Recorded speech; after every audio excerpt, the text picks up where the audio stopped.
in the Garden of Eden. He said he must guard in the Garden of Eden and protect it, because those are the important stuff that God required from us into tilling and protecting the garden. Prophetically, when you speak about the garden, you are talking about your family, you are talking about marriage, you're talking about the community, talking about the church, you're talking about the nation, you're talking about the whole global society as a whole, and in sophisticating it and aligning it into the frequency of the realm of the will of God, or the realm of the kingdom of God.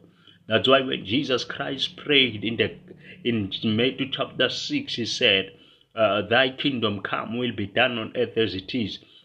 As usually says, it's the Lord's Prayer, but it was not the Lord's Prayer, but it's the prayer that ushers us in the kingdom. In other words, the kingdom prayer, of which align us into the realm of the kingdom realm, because those are the most important thing. That's why when he said in the Genesis chapter 2 verse 15, he said till the garden, because the garden is the most important thing. And when the garden is protected, there's no onslaught of the enemy that can infiltrate the garden. Once the enemy infiltrate the garden, then you must know chaos will happen, fiascos will happen, riot will happen, unrest will happen. All sort of things that are happening is the result of watchmen that are not standing in the tower.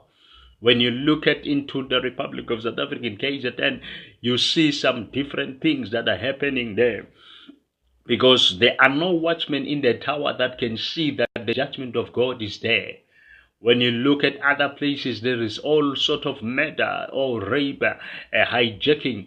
It means there's something that is missing of the watchmen that are standing in the tower, because the watchmen that are there to stop any advancement of the enemy, any onslaught of the enemy, any operation